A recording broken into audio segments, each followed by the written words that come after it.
Haematuria বন্ধুরা, আজকে একটা নতুন রোগের চিকিৎসা করতে এসেছি। রোগটা নতুন নয়, কিন্তু সচরাচর খুব কম দেখা যায়। তো এই হেমাটুরিয়া কথার অর্থ হচ্ছে রক্ত প্রস্রাব।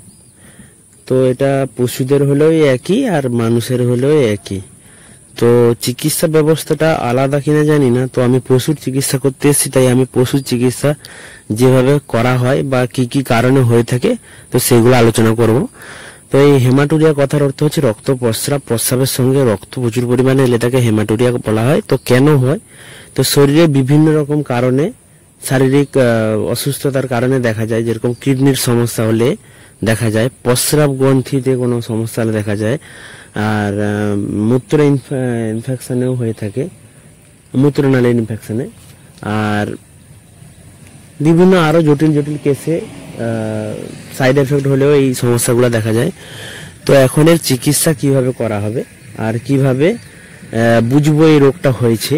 তো প্রথমত যদি পটাশিয়াম পারম্যাঙ্গানেটের মতো কালার যদি আসে রক্তে, গাঢ়ত্ব যদি সেরকম হয়, তো তাহলে বুঝবো যে এটা হেমাটোরিয়া রোগ হয়েছে। আর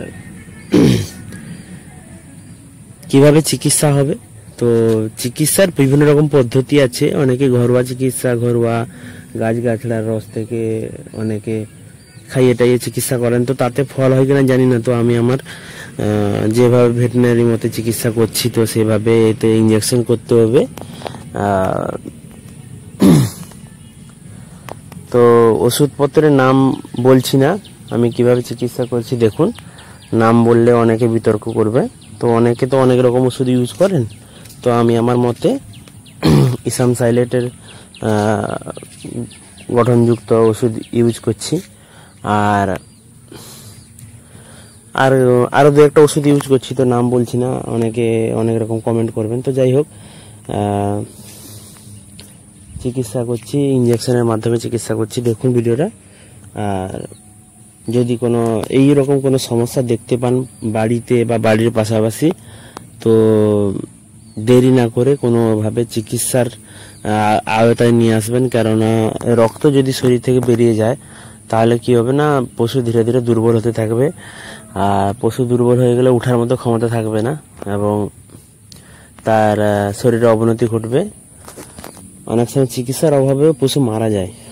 তো যাই হোক, বর্তমানে অনেক উন্নত মানের ওষুধপত্র বেরিয়েছে যাতে তাড়াতাড়ি সুস্থ হয়। তো দেখুন ভিডিওটা, এবং ভিডিওটা যদি আপনাদের ভালো লেগে থাকে তো প্রোফাইলটা ফলো করে দেবেন, এবং ভালো থাকবেন, সুস্থ থাকবেন, আবার গৃহপালিত পশু যত্ন নেবেন।